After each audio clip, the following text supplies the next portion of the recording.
Amen.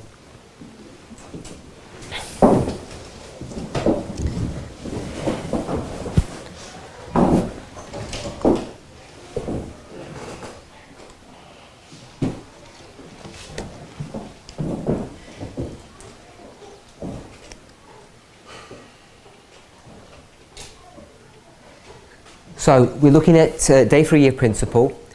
This is the methodology that Miller is going to be using.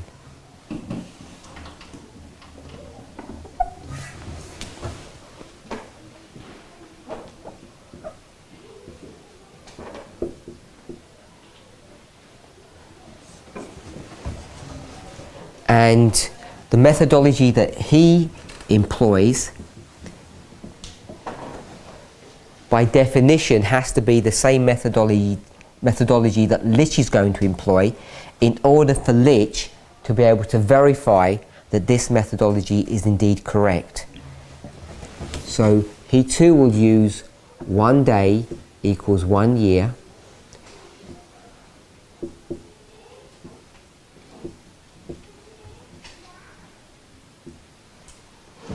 And there's a question mark about his methodology, and there's a confirmation about his. We've looked at Numbers 14, Ezekiel 4. We looked at John 2:20. We saw what restoration meant. We have 3 restorations that we've looked at. There are more than that. We looked at, of course, John 2:20, the number 220. We then went to Genesis chapter 8, verse 4 to 14.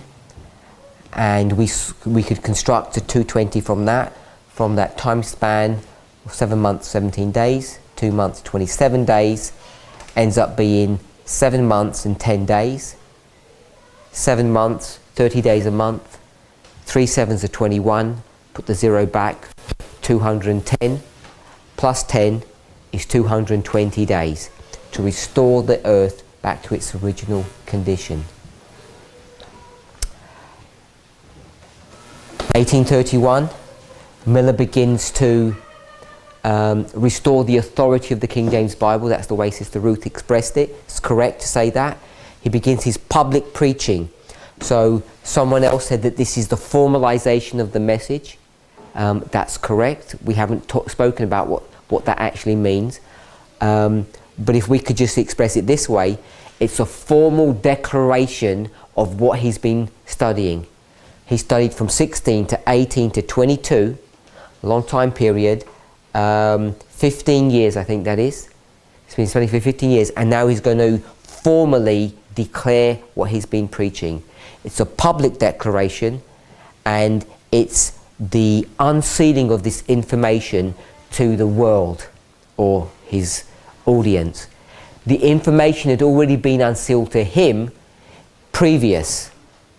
During this 2 years study, it was unsealed to Miller, but not to anyone else. They didn't even know what he was doing.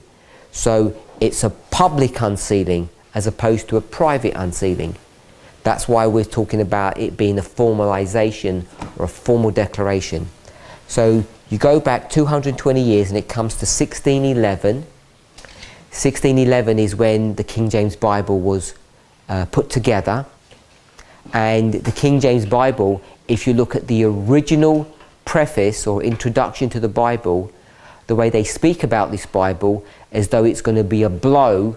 I think they say to the man of sin or the Pope in some kind of derogatory way, because they recognize the Catholic Church, the papacy, has prevented the Word of God being spread across the world or to the people, to the average person. They've locked that Bible away so they didn't have access to it. Also, they've spread false Bibles around. They've changed things, so the King James translators are not happy with that. It's called King James because King James of England, I think it's James II, he has this issue with the papacy. Sometimes he likes them, sometimes he doesn't. he's now going to be encouraged by certain people in his government who are going to encourage him to produce this document. It was only a few years before. I think he was killing people for doing such activities, but now he's come over to this side. He allows it to happen. Separate to all of that, this is actually Tyndale's Bible, the vast majority of it, but they're going to check and make sure everything's good. It's a formal declaration, and it goes public. It's official, and it really is the unsealing of the word. The people who produced this Bible recognize that without ever understanding any of what we're doing. They recognize what they were doing was something important, something significant, something unique in the annals of history. When we say history, we mean Christendom history.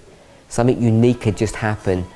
And I don't know why, but this Bible seemed to eclipse Luther's Bible, the German translation. This would be the equivalent English translation. I don't know why, but this seemed to have eclipsed it. And you come 220 years on, and you come into our history. No one really knows much about Luther's Bible, but everyone in the whole world has heard of the King James. Even if you don't read English, people have heard about it. It's become such a famous literary work. So it seems to have some significance in that sense. So we did all of that. So we looked at this scenario. Miller is going to make an assertion. And what do people say? Sister Catherine, what do people say when he makes this assertion? Christ is about to return in 1843. It's not 25 years any longer, it's a lot less. What do people say? Yeah, are you sure? Maybe it's right, maybe it's wrong. We'll wait and see. What's the problem with waiting and seeing, Brother David? The problem with waiting and seeing if the assertion is correct or wrong. Yeah. Yes. Is there a problem? Well, the first thing is, if I say, I'm not sure if I believe you, I'll wait and see. First of all, am I actually waiting and am I actually seeing? No. I don't actually believe what's happening. So it's not like me saying, if I was a child and my mum said, your daddy's coming home at 7 o'clock and it's from 6 o'clock. I keep on looking out the window and saying, oh, he's nearly here. I'm waiting. And she says, no, you need to go to bed because he's going to get a bit late. I won't go to sleep because I'm waiting. I'll stay awake. These people are saying, well, he might not even come today. Who can tell? Right. So it's not really watching and waiting, is it? In the biblical sense, because when you said, well, that sounds good, because you know there are Bible texts that say watch and wait. But these people are not really watching and waiting. They're actually not sure that they even believe him. So my mum said, oh, he's coming definitely tonight. And I'm thinking, maybe you're not going to come tonight. Who can tell? So if they take that position, how does the Bible describe those kinds of people? Because it doesn't say they were watching and waiting. Because if you're watching and waiting, what would you know? Sorry? The time. You'd know the time, you'd know the day and the hour. The Bible says if you watch and wait, if you stayed awake, you would know when the person came. Right. But if you don't know, what's going to happen? It's going to come like a thief. And do what? And steal. And steal everything you've got. He's going to ravish your home. So these people who are saying, well, watch and wait, they're not really watching and waiting. They're falling asleep, not keeping a guard. So when the thief comes, he's going to come for destruction. So you can't watch and wait. You can't say, well, I'll believe it when it happens, or seeing is believing. By that stage, it's too late, because when he comes, sudden destruction happens. But they're in a bind. They're in a difficult place. Is it fair upon them for this man to say, you've got to place all your confidence on me and my day for a year principle? It's a bit tough for people to believe. They say, well, what evidence have we got?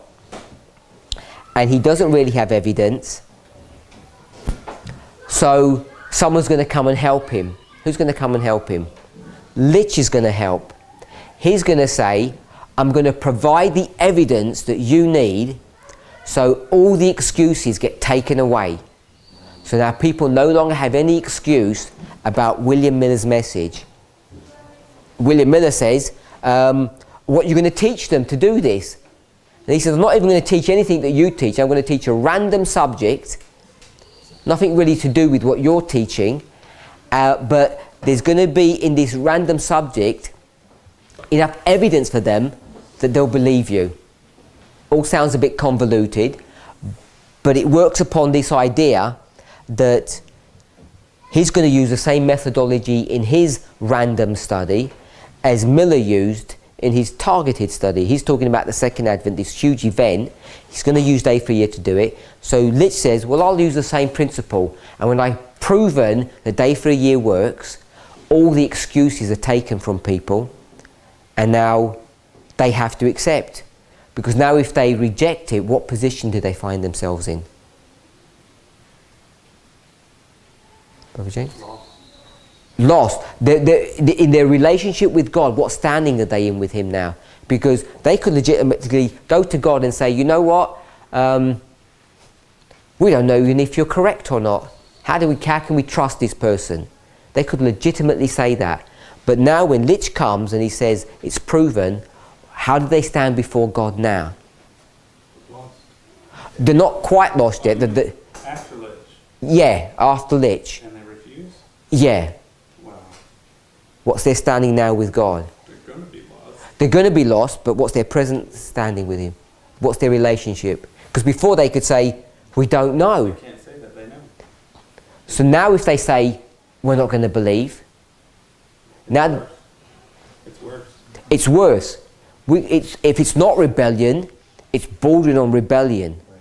Because Miller has now been established or verified by Lich as being, if we could call him a prophet or someone who understands his Bible correctly. He spoke as one having authority, we could say, if we could use that kind of a narrative, just like Jesus did. No one knows who Jesus is, whether he's the Messiah or not, but they do know when he speaks with authority. And now Miller has his authority established by Lich. Well, you could argue that Jesus had his authority established by John. Perhaps we can make that argument. So now he's established. Now if you say, I'm not going to believe him, you don't stand in the same position before God now. Now you stand in, I'm going to suggest rebellion.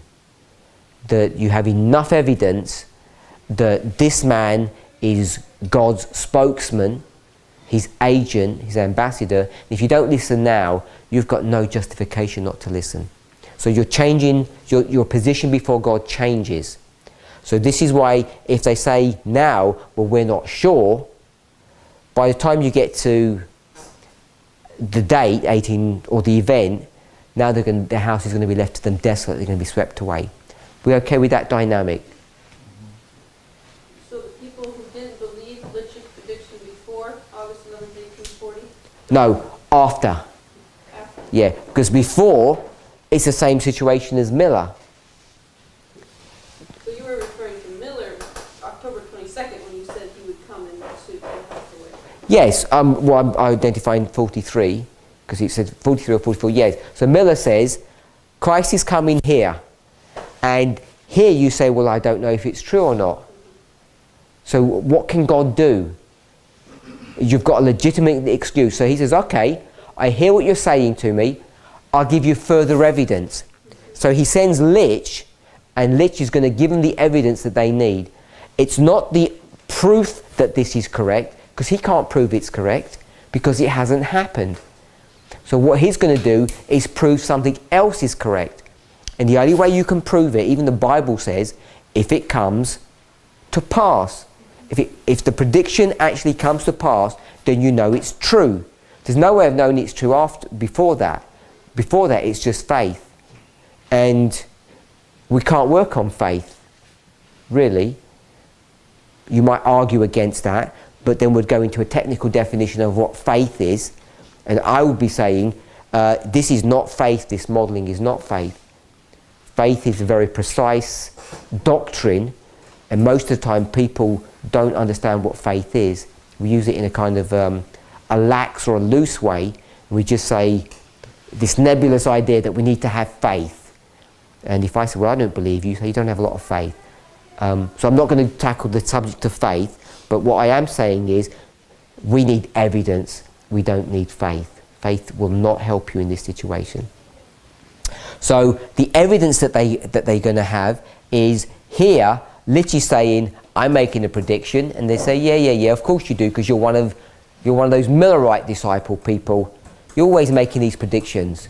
But in 1840, which is not when Christ is coming back, nothing to do with that, some random study, he proves that his methodology is correct. Everyone can see it. So now, Miller can come back and say, I told you my method works. Now what are you arguing about? And if people say, well, we still don't believe, now they're in rebellion. So once Litch proves this, then you have to have faith that Miller is correct. But that faith is the genuine, true definition of faith. It's not faith in the way we normally use faith. Because faith is evidence-based. Faith is not just, I'm not saying that the Bible is not true, but when we say faith is believing in something that you haven't seen, it's not a proper definition of faith, the way we quote it or the way we paraphrase it or conceptualize it. Faith is not that. You can't expect people to have faith in Miller, believing something that they haven't seen. It's not fair and it's not right, and they're justified. But by the time you come to Litch and you get to 1840, what has happened? Excuses is taken away. You have proof now. You have evidence. So you have evidence here. And once you've got this evidence, now afterwards, from 40 to 43, now you can have or exercise proper faith. Faith is believing in something ahead of you that you cannot see, based upon what, Sister Catherine?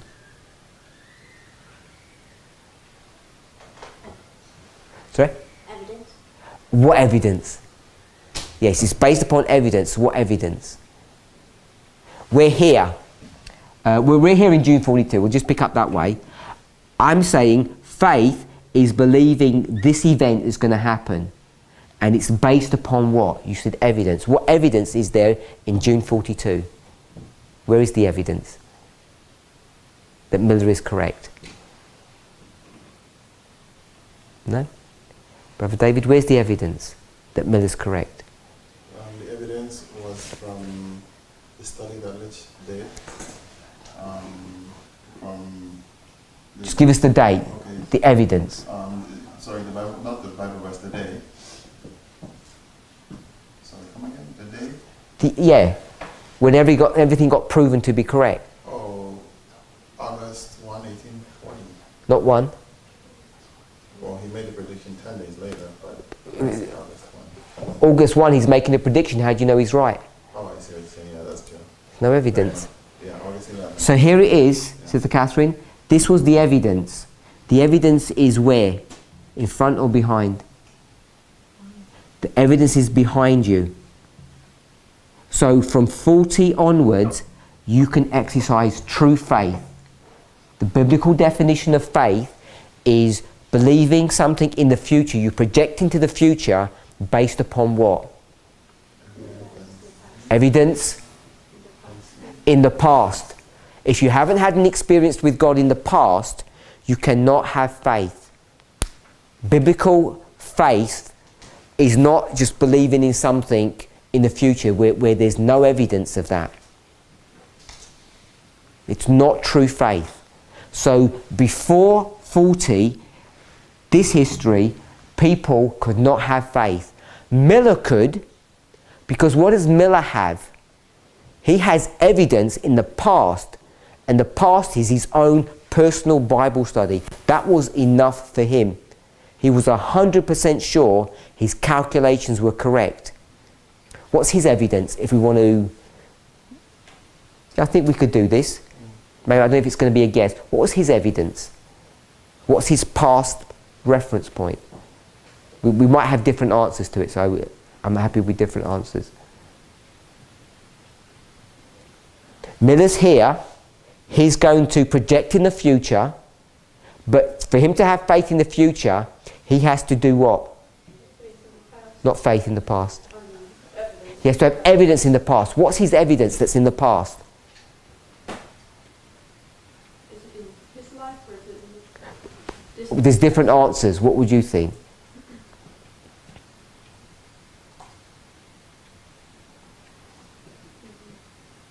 If you're going to go with his life, he says, 3 years ago I had a warm fuzzy feeling. So his life is if you start going to his life, it's dodgy. It's risky to start going back to his life. So where's he going to go? The Bible history. Can you give us a reference point?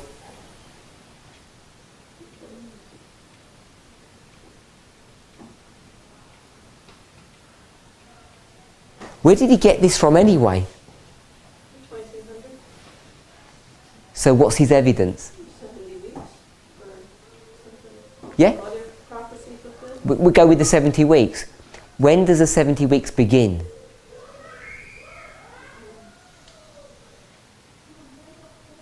Um, 457. 457. So as I say, we could have different answers. You could have 27, 31, 34, the history of Christ, or you go back to the beginning of that, 457. His evidence is right back. Now his evidence isn't something that he saw or he experienced. His evidence is in a book that's in a library, and it's good enough for him. So he's got the evidence in the past, so he stands here and he can project by faith into the future. Brother James.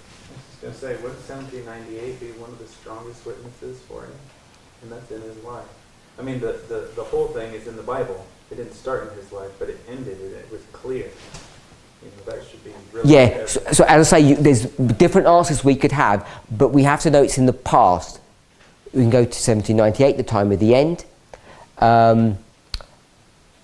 Any one of those dates. The only reason I went to 457 is because he makes the assertion that when he did his studies, he had the commencement date for 3 prophecies, which are all given on this chart.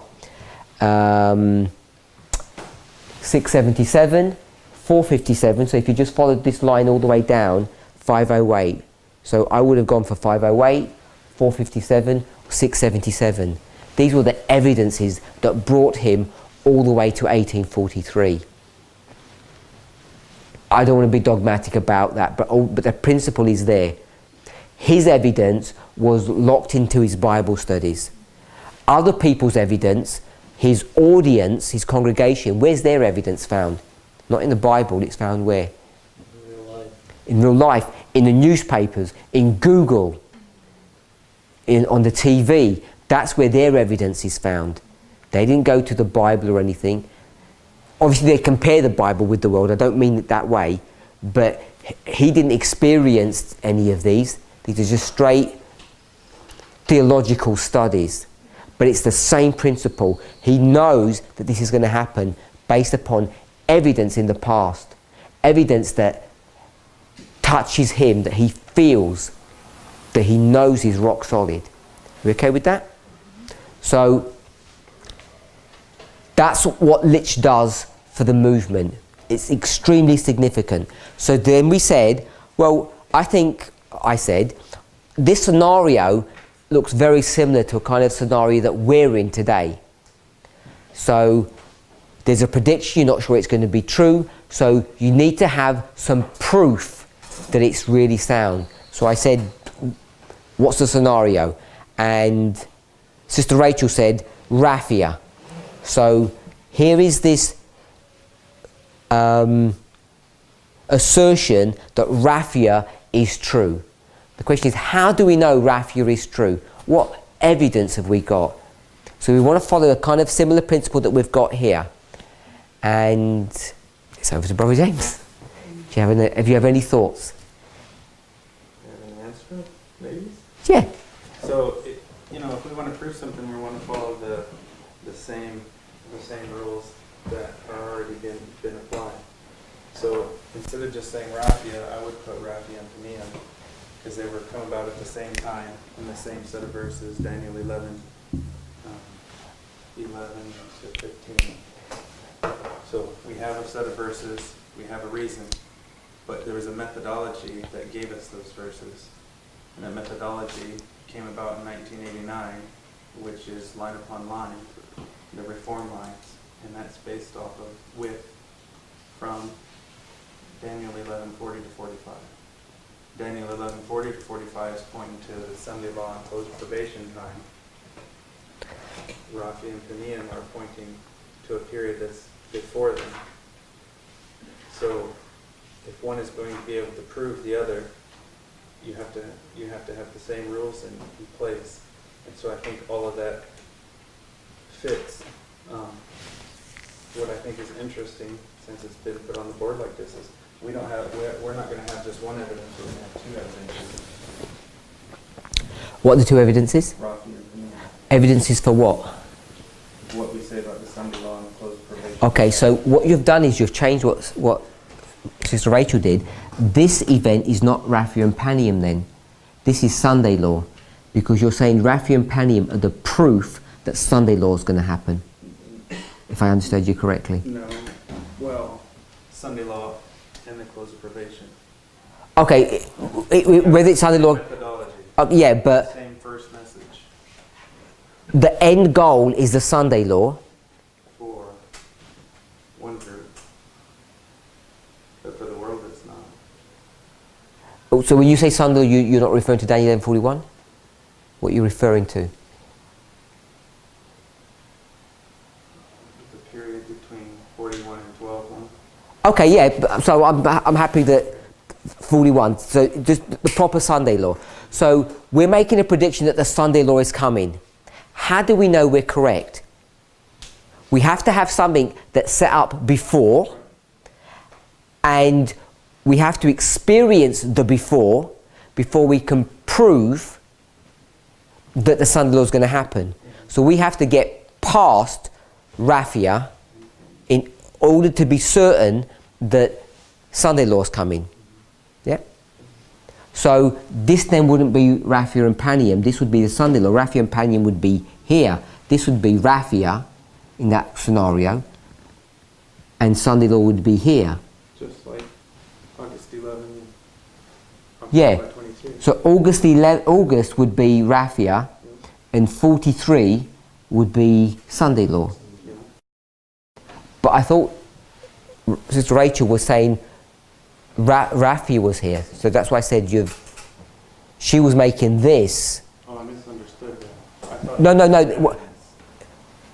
Both of them, your model was complete, and her model just started. She wasn't able to finish it.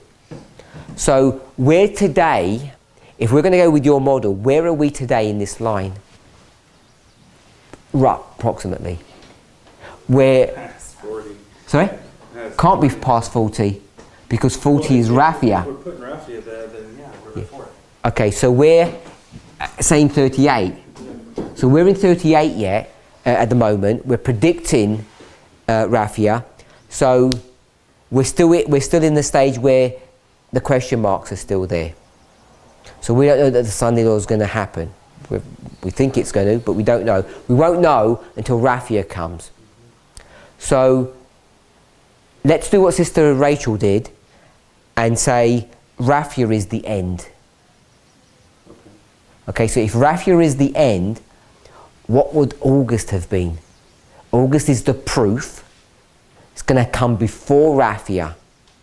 So there's a proof, and we have to predict this thing, and when it comes to pass, we're rock solid that Raphia is coming. Did everybody get that? Sister Denise, you look glazed over. I'm trying not to get distracted. Can you repeat the last part? Brother David, do you understand what I'm saying? I think think I did. Let me restate it and it shows if I did or not. Okay, Sister Catherine, did you understand what I'm talking about? Yeah? Okay, Brother David. So you're looking, so... Don't go to, first I want you to go to Brother James's example. Okay, with Brother James, I was thinking about her example, since we had said let's use her model. Oh, yeah, I know, but I want to go through his one first because he had a complete package. So, in order for us to be able to Before you, plan the son-in-law, let me just interrupt you. Before you write this down, if you're going to copy it, be careful how or what we're doing. This is not a typical line upon line, and as we're lining up waymarks in the Millerite history, this is not the way you would normally do it. And I'm not saying this is some kind of line that we're creating. So do take heed to that.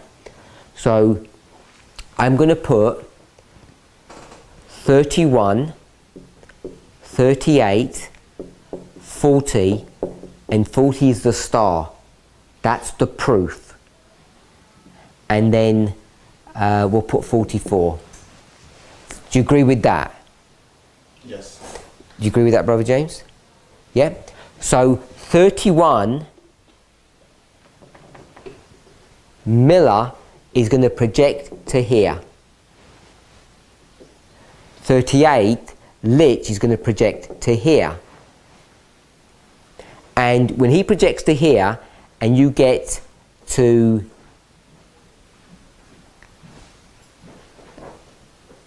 this point in your history, the proof has already happened. So once you get to this point, which is the proof, then you know that this is correct. Does everybody get that scenario? That's what we've done here. Yes?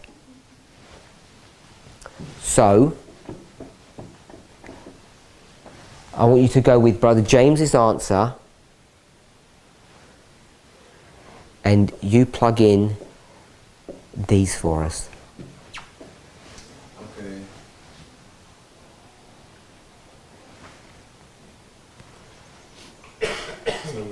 So for 31, we would have, this is the line. What line is this? Our line. This is our history. Okay. So when you say our line, we're talking about line of the priest or line of 120? Do whatever you want. He said Daniel 11:41. Okay, so we have 40. No, I'm going to plug in the numbers as they come to my mind, not in any direction, in any particular way. So where you have the year 40, I'll put 2019 or 19.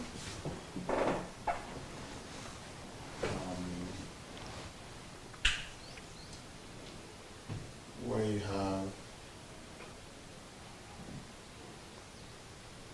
44, I'll put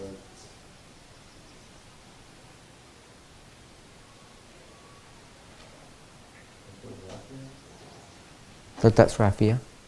You said 2019. Sorry, I'll put Penium. Panim? No. That's not what he said, by the way. Okay, can you repeat what? No. You go with it. And then for, Let me ask you a question. okay, Back here, are you predicting Paneum? no, put it in 31. Wherever that is, way back here in history, are you predicting Paneum? No, put it in Sunday. So why do you want to make that Paneum?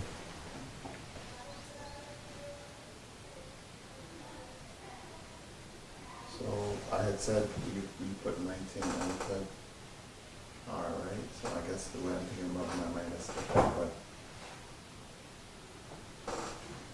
I think where you have P is Sunday law. That's what I'm thinking in my head. Okay, Sunday law. Yeah.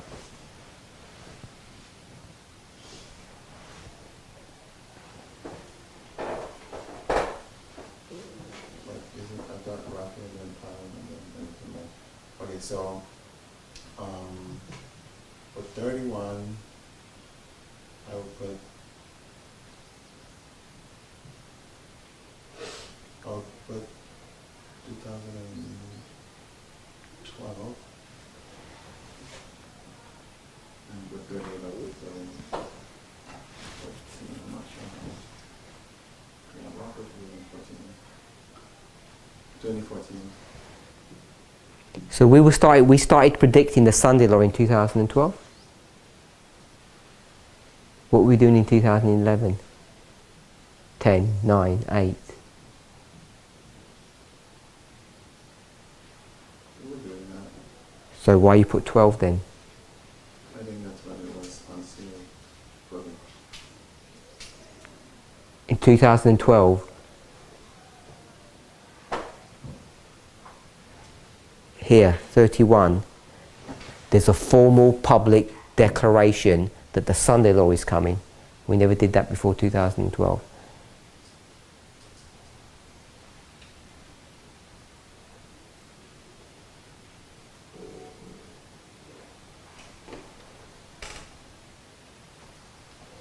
Brother James? You want me to clarify, or you just want me to answer your question? We proclaimed it long before 2012, When? 1989.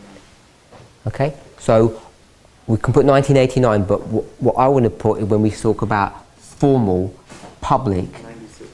is 96. It's the same waymark, in fact. It's the formalization. So this is 96. The Time of the End magazine. Here, we formally make a public statement that the Sunday law is coming. And no one's believing us. So if they're not believing us, you can't blame them. So we have to, God has to give them evidence for them to believe. So Brother James says the evidence, the proof is Raphia. So you have to get to the other side of Raphia to prove this to be correct. It's not going to work before. So we have to predict Raphia.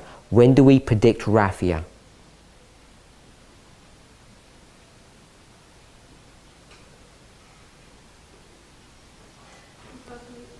Okay, so you've got two options now, because if we're talking about dates, it's 2018. If you're talking about the concept, it's 2016. So depending on the point we're making, it's 16 we identify Raphia, 18 we give the date for Raphia, 2019 the symbol of Raphia. So are you okay with that? Yeah. Brother James, have I portrayed what you said accurately? I was just going to say, Lich said it 2 times too. Oh yeah, Lich says it 2 times. So what we will do is, we'll modify this, we'll put 38 and we'll put August 1. So August 1 would be 2018 and this would be 2016. Would that work for you? Yeah? Okay, I like that. Okay, so he set up this scenario, if we're okay with that. Sister Rachel said,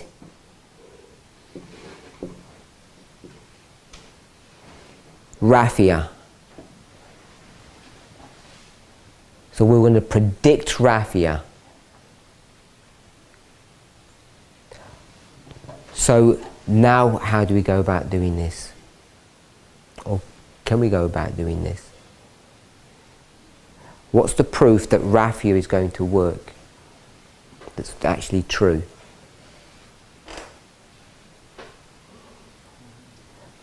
Now this one becomes more complex because we only use the word Raphia quite late in our history, but Raphia comes under a different title as well. What is Raphia? Midnight. So I'll put midnight cry. So as soon as you start getting into that territory, you can begin to pull this back.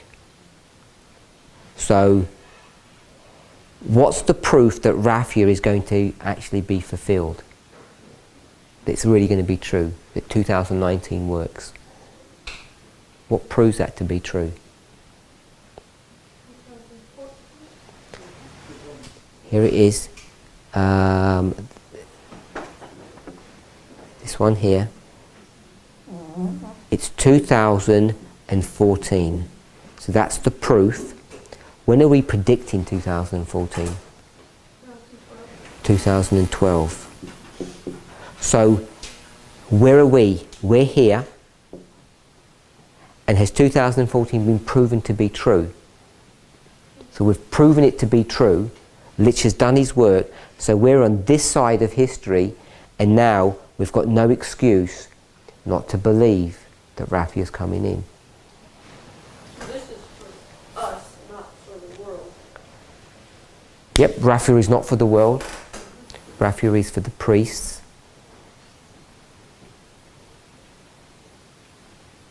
So, For Adventism, I should say, if that's a better way of saying it. so the Sunday law is also for Adventism, National Sunday law? This one here, I don't want to say yes or no,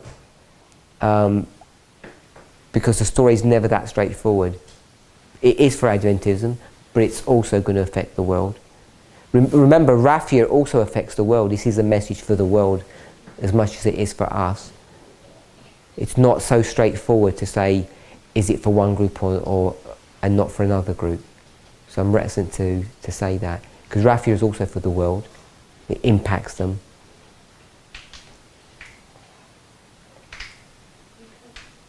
To me, it seems like kind of hidden within our experience, and doesn't seem as world-blowing as this 11th, 1840s, but I don't understand everything that will happen on Rafi and what the world will see.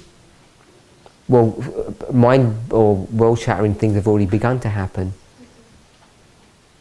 The evidence for us would be the evidence for them. They've already seen the evidence in 2014. In 2014, when we start thinking about it, is Trump and the apparatus that got set up for him to become president. But because we've seen all of this already come to pass, we should now have true faith to believe in this event, because we've seen these events already transpire. And the thing is, if you're not confident in your belief on these, you're going to be in this history, the history that we're in now, and you're going to struggle, and you're going to stumble. And many people are in that situation. They're not sure what happened here. Was it completely correct? Was it only half correct? Just think of what happens if this was half correct. Where does that leave you? If it's half wrong, half right, people use that phrase. Where does that leave you for Raffia? Half right, half wrong. If it's half right and half wrong, you've already destroyed your Miller-Lich relationship. Lich wasn't half right and half wrong. Whatever he did for the movement was 100% on board, on target. It did its job. So therefore, whatever 2014 was, couldn't have been half right and half wrong. However you want to conceptualize what that means, it has to be 100% right. Because if it's half wrong, then we don't know if Raffia is true or not. We no longer have any direction or any message. It becomes extremely problematic if you see that 2014 was not the proof of this assertion that Raffia or midnight is coming up. You get into problems. Brother Douglas, you had your hand? No? Just carry on. Okay. Sister Daniela? I'm sorry to ask, what would be the 31? Okay, again, we could argue, when did we start understanding midnight cry? I think we could go quite far back. Some people might not say the time of the end, but we've known about the parable of the 10 virgins. At midnight there was a cry made and the virgins arose for a long, long time. And we've been presenting that for decades now. I would it may be slightly before or after 1996, but it's a long time ago, long before any of this history came in. I just want to clarify the half right, half wrong. And I don't know what to call it, but if you can shed some more light on it for me. Are we saying, from what I understand that you said, it's either all right or all wrong? Is that just based on what we're doing right now, or? Well, that's the evidence that I've given for that. It's not the only evidence that we have. There are other evidences that maybe are more complex, and I'm only identifying it because we've just gone through a study that seems to, for me at least, this issue jumps out at us. That you have this concept of what it defines what faith is. We know that Litch was 100% correct. Whatever the point he was making, we understand he's using the same methodology as Miller. And after that, I think correctly, we've talked for a long time now, many years, that this gave impetus to the message, and without his work, there wouldn't be a movement from 40 to 44. The 44 I'm marking is April. There would be nothing. So when you take that dynamic and you bring it into our history, and we were to say, I mean, you can see how neat it works on this level. The same scenario works here. But now there's, some people are saying that 2014 wasn't a real Sunday law, therefore, half right and half wrong. If you believe it's half right and half wrong, we don't have any evidence that Rafi is about to come. Right. I think understanding this one, what I'm struggling with, or what's posing a little challenge is reconciling what happened in 1888 and lining it up with what happened in 2014. That's the context that I first heard the half right, half wrong principle, if you will. So what about that? Is that accurate or? No, I don't think it is. Okay. If you want to see a proper good presentation on that, it would be Guadeloupe or Holland by Sister Tess. She did. I think there were two in Guadeloupe. They're towards the end, and I think the presentations are actually called Half Right and Half Wrong, where she addresses this issue that it's not so straightforward to compare 1888 with our history. Now, to get context of that, and I presume that you've seen it, you'd have to watch Elder Jeff's presentations, which I presume you've seen, and you've seen his logic, the argument between Butler and Wagner. So when you factor even Butler and Wagner into the story, you see that it's not the application in our age is not the same application. Butler, if you take that history and bring it into our history, you can show that in the counterfeit line, it's very easy to see what's going on, because you can go back to Pope Benedict, who's a retired pope, which actually never is supposed to happen. You're not supposed to have a retired pope. And Pope Francis, they both have divergent views. One is the old established view and one is this new view. Butler is the figurehead of the established view. He's going to be fighting against Wagner, which has the new view. So that dynamic there is being mirrored in the world today, in the counterfeit.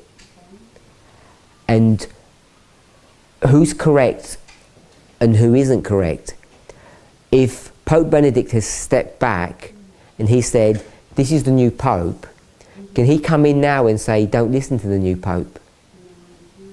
So he can't go ahead and say that. So when you take that situation and you see in the Millerite history, 1888 period, 86 to 88, where that dynamic's happening, where the issue of the book of Galatians is going on, yeah, they are half right and half wrong. But when you come to our history and you see how that's been paralleled with the counterfeit, Pope Benedict and Francis, the old leader and the new leader, when you bring that into our line now, so the dynamic is not Butler and Wagner, it's now Francis and Benedict. Because the counterfeit is the same history, is the true history that's parallel in our true history. So in the movement, you'd have to go and see who the old leader is and who the new leader is. And once you do that, you see who those individuals are. Then you'd ask the question, is the old leader coming in and saying, actually, the new leader is making mistakes or doing things which aren't quite correct, which is what Pope Benedict has recently done with Pope Francis in his handling of the child abuse cases that are going on, or the way he wants to clean up the church. He's saying Francis is not doing a good job. But on the other hand, he handed over the keys to Francis. So once he had done that, it's extremely inappropriate for Pope Benedict, the ex-pope, to come in and publicly critique what Francis is doing. It's not his, I don't want to say he's right, but it's not his job to do that. He should not be doing that. It's not the right thing to do. So if you take that into our history, if you have the old leader going to the new leader, and he says, I'm handing over the keys to you, then in the same breath saying, by the way, it's making loads of mistakes, or it's making a mistake. That's the scenario that it's wrong to do that. You can't take the scenario back to 1888 to do that, because 1888 is the line of failure, not the line of success. The Millerites is a failure, 1888 is a failure, and our line is a line of success. So if you want to parallel things, you want to go to Butler and Wagner to prove what's happening in our history is being correct. What you'd want to do is see what the counterfeit is doing. And if the counterfeit is doing, you know, it shouldn't be done that way. And so you'll see that's what's being parallel in our movement. The old leader and the new leader, this critique of what has happened or what he said.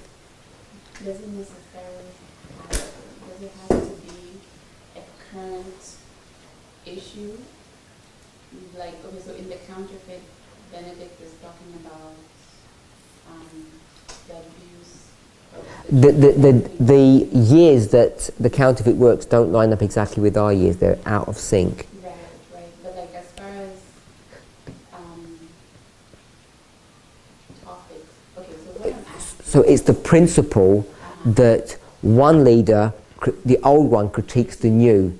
Does it matter what they're critiquing? No. It doesn't matter, just the fact that they're critiquing. Okay. I mean, I haven't done any research in the two subject issues, because the subject issue that we're dealing with is the Sunday law in 2014, and the subject they're dealing with is basically child abuse, I think. So I want us to think about of another thing. If this half right, half wrong, I'm sure some people here don't even know what we're talking about, so I apologise, is a correct way of approaching it, because you say you got the date wrong, right, but you got the event wrong. When we go back into other waymarks in our history, have we been half right and half wrong there? And were we half right and half wrong about 9/11? And now that we're studying parable teaching, you would have to apply to every You'd end up saying everything's been half right and half wrong, and if you're going to go down that road, what confidence have you got in anything we've been doing? To take away that pin of 2014, is doing what Ellen White says we shouldn't. If you take a pin or a peg out, she says, the whole thing collapses.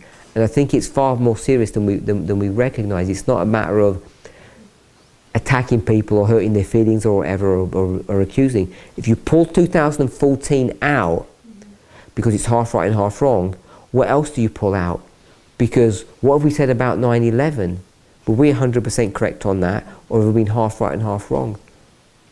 We've got clear evidence that not everything was correct on that. So when we start doing that, you pull 9/11 from under someone's feet, we don't have a movement left, basically. So it becomes extremely problematic to approach it this way.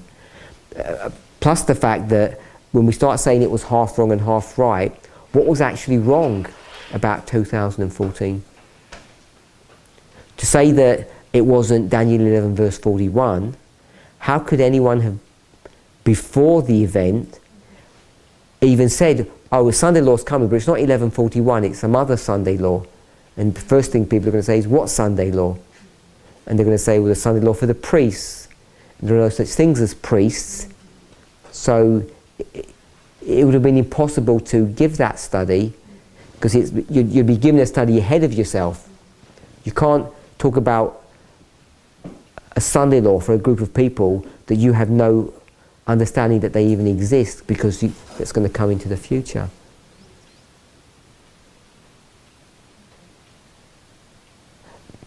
Any questions? Last time, 10 seconds. The very last time you just said you cannot prevent.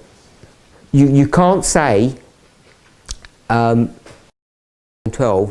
there's going to be a Sunday law, and that Sunday law is a Sunday law for the priests, because God has not revealed the priesthood to us. So we've got to ask ourselves the question, why don't we know about priests back in 2012? Is it our fault or God's fault? Where's the lack of, where's the problem with? At whose door does that issue lay? And I think it's at God's door. God didn't give us that information. And if he didn't give that information, how can we say Sunday law for the priests? Or we can just say it's Sunday law. And therefore it seems to me it's not a mistake in any way. Someone had their hand up? Yeah? No? So that makes it a test then. If you don't know about the priest and God doesn't show it to you, it's a test. Yeah, what happens immediately after 2014? Besides the leaving, the priest, the concept of priest just comes out of nowhere. As soon as we start studying Ezra 7, the subject of the priest comes up. Then we still had some misconceptions about how the structure of the angels work, the binding off. We stumble a bit with that. But the priests, Levites and Nethinims are right there at the very beginning. Those things have been refined and straightened out. We had some misconceptions on them. But those three things are all there right at the right time. And so as soon as you do that, you say, oh yes, of course, it was the Sunday law for the priest. That's what we were identifying. But you can't do that before 2014. So in that sense, it does become a test. But we flunked the test back in 2012. So now, you said some people are saying they hold fast to the half right, half wrong principle, and then some are not. You know what I mean? And there's a vast swathe in the middle that question it. So if you question it, where do you stand? Sorry? It means you don't agree. John chapter 10, my sheep hear my voice. If the voice is, 2014 was the Sunday law, if that was the voice, if today we question it, then we're on the other side. You can go to the story of Carmel, when the false priests, what are they doing? They're dancing around the altar. What are the people doing? They're watching. They're not just watching, what are they doing? They're halting between two opinions. He says, why halt ye between two opinions? What does the word halt mean? Indecision. Half wrong, half right could be. Okay, but the word itself, Stop. if you halt, Limp? H-A-L-T. Sorry? I wouldn't want it stop. It doesn't mean start. Well, in the military, there's It means to limp. When it says the halt, blind and lame. Halt means you can walk, but you've got a limp, or you're hopping around, yeah, like on one leg. So to halt means you're hopping around on one leg, you're in this place of indecision. When you're dancing, what are you doing? No, you're on one leg, jumping around. So halting and dancing are what? The same thing. If you go and check in 1 Kings chapter 18, I can't remember the verses, and check the word halt and check the word dance, and what will you find? They're the same word. They're exactly the same word. In fact, let's do that. I wasn't going to go there. No, I mean, I was just going to leave it as a discussion, but we'll look at the verse. 1 Kings 18. 18:21. Yeah, 1 Kings 18:21.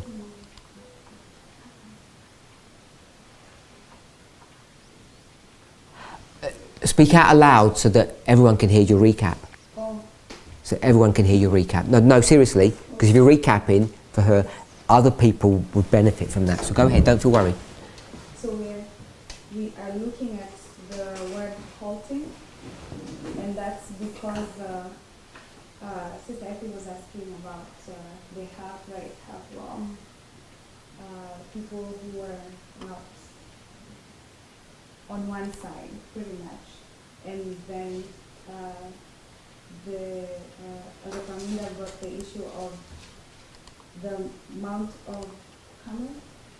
Yes, and there was the priest, the false priests who were dancing around the. Is it fire? Yes, yes, the altar, and there were, and then he mentioned there was also the people other than the priests who are also. Halting. The priests were halting. No, the priests are not halting, the priests are dancing, And the then people are halting. So now we're looking at the word halting because he says that they have the same meaning, halting and dancing. So we're in 1 Kings 18:21, and he says, how long halt ye between two opinions? Halt means to pass over, or to spring over, or to skip. Or, so like if you've got a deer that springs, or it means to limp, be lame. If we're okay with that, it's a primitive root. That was Brown Diver Briggs. I don't know if anybody's got Strong's. To halt, to skip over or spare, by implication, to hesitate, also literally to limp, to dance, halt. Okay, so if it says to skip, like a skip and a hop, it would be like leaping or jumping, yeah?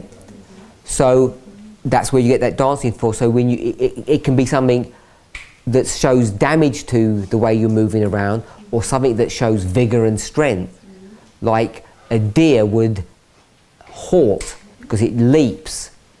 So this leaping is obviously this limping around. They don't know what they're doing. They're not straight on their issue. But if you go to verse 26, 18:26, go to the end of the verse. But there was no voice, nor any that answered, and they leaped upon the altar which was made. If you look at the word leaped, it's the same word, 6452, H6452. So they're leaping, and the people's halting are the same thing. So that's so this introduces another concept, proof texting. We've just proof text. Now you can't proof text from lame from halt to leap. I don't think you'd make that connection. So now we're proof texting in what language? We're proof texting in the Hebrew. So we're taking the Hebrew word and proof texting that. And most people are not familiar with that. They don't even know you can do that. So now there's another exercise, another evidence that you can proof text in the Hebrew language, or in Greek, of course. And so that's an important idea to know, a useful tool to have in your bag so you can take out. If you're not going anywhere, you say, well, let me look at the Hebrew word, H6452. You say, let me proof text that. Maybe that can open up some avenues. And in this particular case, it does. It shows you that what the priests are doing, the people are doing. So they're not in between, it's not benign. Then you can bring John 10 in, my sheep hear my voice. Because Elijah's saying, how come you don't hear God's voice? What's wrong with you? It's a lot worse than the situation, than the natural story would portray. So when you come into the spiritual, you begin to see some serious issues here. The whole world does what? Wanders after the beast. All of these people are fascinated with these people who are dancing around. Elijah's just standing there and he does not look impressive. This dancing is not some crazed maneuvers. This is a ceremony that's done in order and majesty and precision, and they're all dressed up properly. It all looks really, really good. Then what do? They start cutting themselves to gain sympathy. So people say, these people are really dedicated to the faith. Who would do that? They must be the real McCoy, the real thing.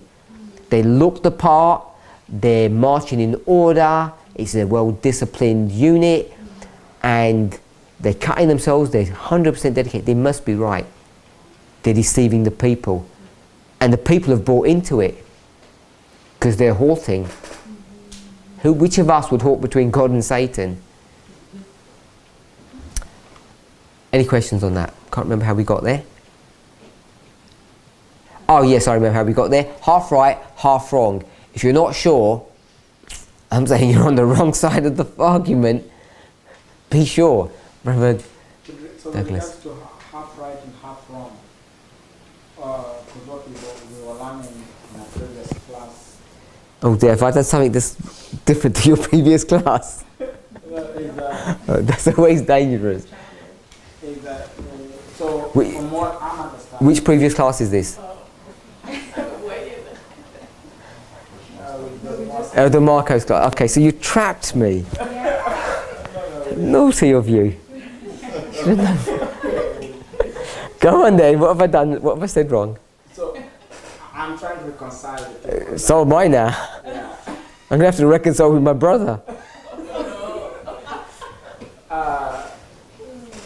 Half right and half wrong works with principles in the moment that we had already passed over. Like what? Like 25 times.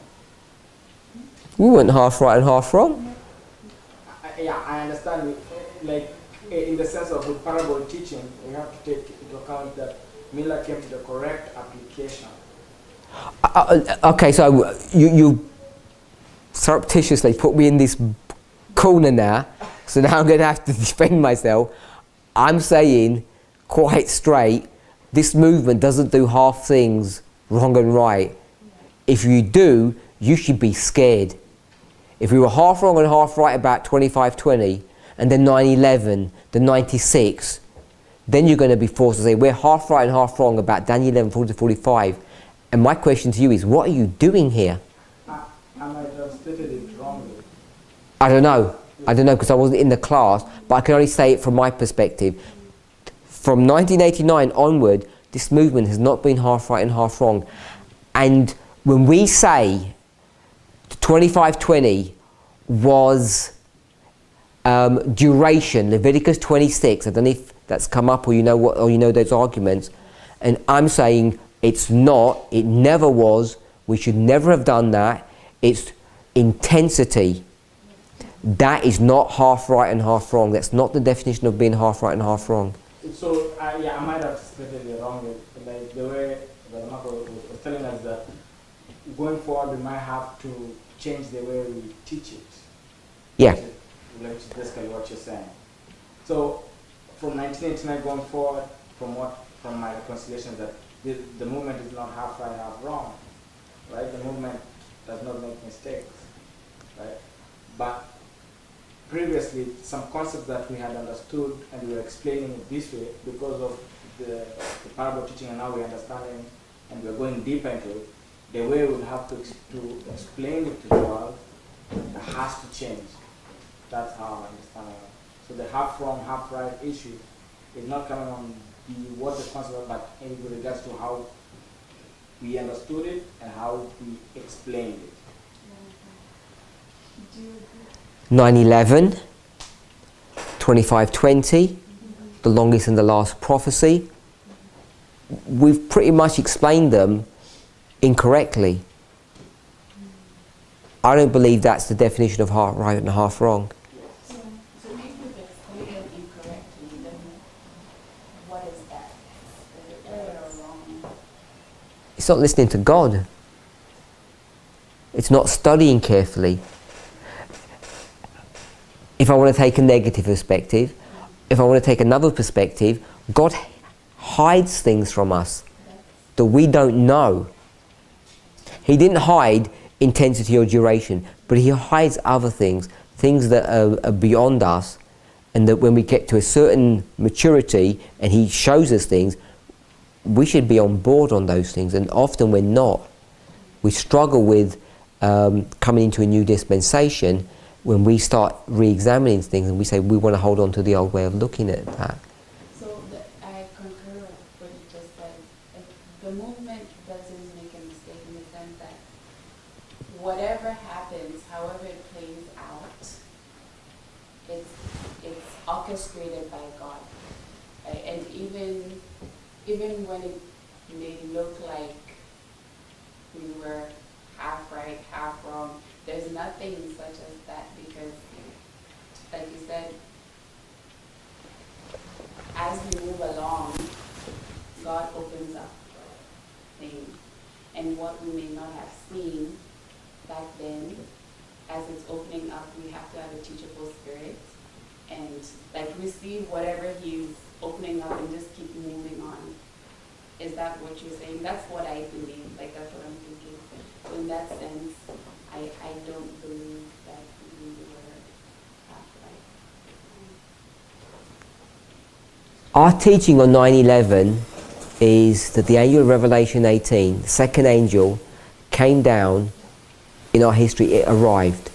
Now either we're half wrong or half right on that, or we're 100% right on it, or 100% wrong. We need to make a decision what it is on that history. The way we explained it today, a strong way of saying that, I think we were shoddy in our workmanship. We never did a good job. If I wanted to be generous, I'd say God was in a hard place. What can He do? He's got limited resources, so He goes and makes the best of a bad deal.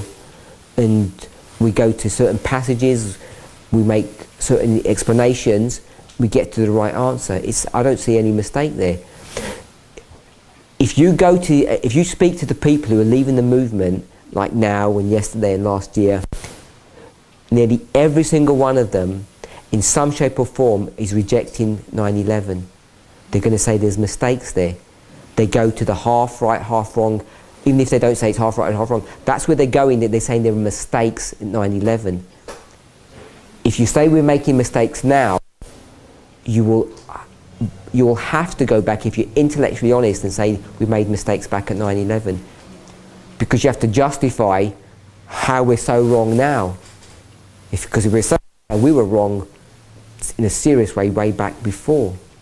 When you say wrong, are we talking about the conclusion or the methodology? You can't separate the two. whatever we said about 9/11, it was not correct. Now, we said some things that we had misconceptions about 9/11, but it doesn't mean what we spoke about 9/11 was half right and half wrong. 9/11, the second angel's message came down, period. We can start talking about some details of that. Now, if you want to start saying that the Republican horn broke at 9/11, is that correct or not? I don't think it is. People still teach that it is. People struggle when you say that it's not. So we can demonstrate that it's not. Were we half right and half wrong about that? I don't think that's a dynamic or a scenario of half right and half wrong.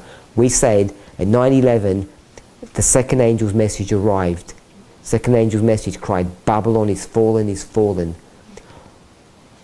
That was 100% correct. If we don't understand what that means, that is not a definition of half right and half wrong. If we're saying we don't understand what that means we're half wrong, then when we say 2014, the Sunday law is here, and we say, oh, we didn't know what Sunday law it was, therefore that's the definition of half wrong. When we go to 9/11 and we say the second angel came down and we don't understand what that means, then we say we were half wrong about that. If you're half wrong about 9/11, you're in serious trouble, because 9/11 cannot be separated from 96, 91, 89. And why can't we separate them?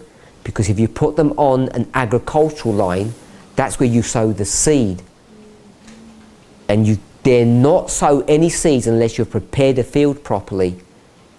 So if you're not going to sow properly, it means you haven't prepared properly. So it goes back and back and everything unravels. You get into serious problems if you start... and I don't say that as an issue of defence of 2014. I'm saying if you attack 2014 because of a misconception of what half wrong and half right means, then that means when you say Angel Revelation 18 came down, what does that mean? He says Babylon is fallen. We say, well, that means the Republican horn fell. If you do that, you're in trouble. And therefore, if I say you are wrong about that, people say, oh, we're half right, but half wrong. So if you want to believe that, then you'd best go back to a conference church and not be here, because you've got nothing to hold on to, because you don't even know what 9/11 was anymore. It's lost its power for you. It's lost its significance. Because 9/11 was like 2014. It's the proof of something. 9/11 proves an event that's about to happen, because we could have done the same scenario as we've done here. It proves something. Let's pray.